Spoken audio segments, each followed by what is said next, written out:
All of us want Starship to return to Starbase grandly, but the path to that vision is indeed not easy.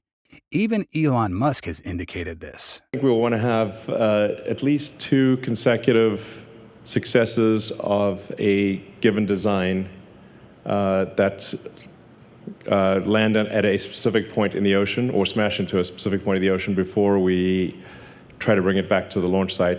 So, how will SpaceX and Elon Musk make the Starship splash down in the sea? Why doesn't SpaceX land Starship on a drone ship like Falcon 9? Let's find out on today's episode of Alpha Tech. As we all know, Starship has gone through 3 explosive launches, but what SpaceX has gained is invaluable. These can be considered foundational launches according to SpaceX's development plan, and this will not significantly hinder the goal SpaceX is about to achieve. For the 4th launch of Starship, as outlined by CEO Elon Musk, we'll get through the high heating regime and smash into the ocean at a controlled spot. SpaceX will test launch the Super Heavy spacecraft into orbit, and it will attempt to land on a virtual tower. This means that in reality, Starship and Super Heavy will have to perform a controlled landing on the ocean. The spacecraft will hover precisely over a specific point in the ocean until it runs out of fuel and then falls down. This method will indeed bring many advantages for SpaceX. The clearest evidence of this is what they did when practicing landing the Falcon 9 rocket on a drone ship at sea. They had to try several times before they were confident enough to perform it on a real drone. So how will Elon Musk and SpaceX execute this landing in the 4th launch? Why don't they land Starship on a drone ship but instead let it splash down in the water? The decision to opt for a splashdown landing for SpaceX's orbital Starship mission stands in stark contrast to the company's track record of triumphant landings achieved with previous ventures. SpaceX has gained acclaim for its adeptness at gently touching down Falcon 9 first-stage rockets on their landing legs since 2015, and even accomplishing this delicate feat with a massive Starship prototype at the Starbase, Texas facility. This peculiar departure from routine might raise eyebrows, considering SpaceX's established proficiency in pinpoint landings. There are several good reasons for this decision. Well, if you're wondering why spaceships in orbit aren't trying to land on a starbase in Texas, let me be clear that the first and most important for this reason is, of course, human safety. One of these tests is the belly flop maneuver, which involves the spacecraft flipping over and re-entering the Earth's atmosphere with its belly facing downwards. This allows for a controlled descent and landing, similar to how a skydiver would land. To simulate the conditions of this maneuver, SpaceX has decided to drop the Starship into the sea. This will allow them to test the spacecraft's ability to control its descent and landing, as well as its structural integrity when subjected to the forces of re-entry. This is because the orbital landing test flights did not start with nearly straight up and down trajectories like the first prototype test flights. Even those trajectories were much more difficult than those of the engines. When the spacecraft was flying sideways and using full orbital speed, to be safe on re-entry, you need to re-enter the atmosphere somewhere on the other side of the ocean. If something goes wrong, it'll cause problems for the experimental spacecraft with the following experimental systems. Thus, his new thermal protection system will put us in the same position that we found ourselves in during the 2003 Space Shuttle Columbia disaster, where spacecraft barrels have leaked all over the United States. We don't want that to happen again, and they'll try to dismantle this orbital spaceship prototype. After devising a new plan for Starship, SpaceX has carefully considered landing the Super Heavy in the Gulf of Mexico. The rotating part of the plane passes over the ocean on a trajectory that ensures all debris will fall into the ocean in case something goes wrong. The last splash point is a safe distance in the Indian Ocean. Although this location is not under U.S. jurisdiction where SpaceX can freely recover the spacecraft, it's the best way to ensure human safety and increase the success rate of Starship. Furthermore, the wisdom behind opting for a water landing for Starship encompasses more than merely averting human impact and collecting data.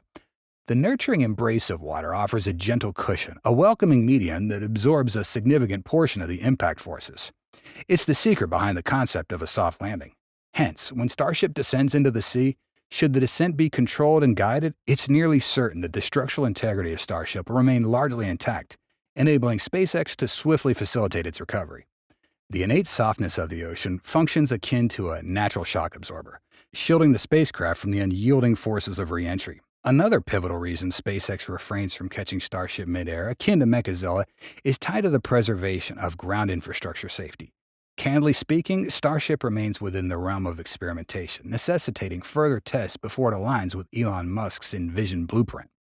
The consequences would be remarkably perilous if they were to attempt mid-air capture during the initial launch, be it the first, second, or even the third attempt. For instance, any additional hardware surrounding the launch pad would experience substantial setbacks if compromised. It's fair to assert that perhaps SpaceX's confidence in landing Falcon 9 prompted several iterations wherein both vehicles autonomously navigated a shared path using grid fins and thrust vectors, ensuring their return to the landing site. However, there's little doubt that Starship is an entirely different beast, a behemoth that is bound to yield surprises. Just consider the inaugural launch of Starship with Super Heavy, ignited by the fiery combustion of 33 Raptor engines, generating nearly 17 million pounds of thrust, resulting in a considerable excavation on the launch pad.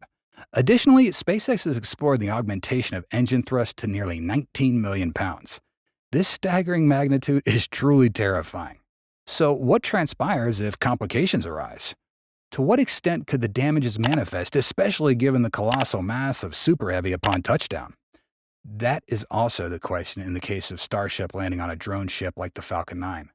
When its near-vacant interior, except for a small amount of remaining propellant specifically reserved for landing burns. In my perspective, the most significant apprehension pertains to the possibility of the boosters veering off course and causing irreparable destruction to the launch tower or gantry. With its tremendous velocity and substantial mass upon descent, it holds potential for grave insurmountable damages. It's a shame to see the tower destroyed in this way, even if SpaceX is now building 3 to 4 more Starship launch towers. 2 launch towers at the Cape as well, so we'll have 4 launch towers for Starship probably by sometime next year. So we're aiming to have the first Cape's launch tower and launch system operational around the middle of next year, and that'll be important for launch that are sort of fly over land. Elon Musk said at a presentation in early 2024. The reality is increasingly approaching us as the progress of the second tower at Starbase and the Starboard launch tower in Florida is developing very strongly. At the second OLM construction site, workers dismantled suborbital Pad B and the suborbital tank farm itself. Many piles have been installed. The teams have deployed Section 7 to the Sanchez site, with Sections 1, 2, 3, and 6 at Brownsville Port, Sections 8 and 9 at the Sanchez site, and Sections 4 and 5 still at Roberts Road in Cape Canaveral. According to FAA documents regarding the proposal for the Starbase 2 integration tower, the tower will be placed in a square corresponding to the piles that SpaceX had previously deployed. As for the launch tower at LC-39A in Florida, SpaceX previously completed the tower with 2 chopstick arms. They also built the launch pad, but only with 6 cylindrical legs for the launch mount at that time. After a period of inactivity, in recent months, SpaceX has started particularly significant reforms that make it unpredictable what they're planning to do there. Keeping the launch tower intact, SpaceX has leveled the entire launch pad. Let's wait for the next developments in the story. It will certainly not disappoint us. However, regardless of what SpaceX does, they'll definitely put this launch tower into operation by mid-2025, as Elon Musk has stated. By then, Starship will certainly be able to be caught by Mechazilla smoothly. Because if the 4th and 5th Starship launches can splash down in a specific location and retain hardware, then on the 6th flight, SpaceX can catch Starship with Mechazilla.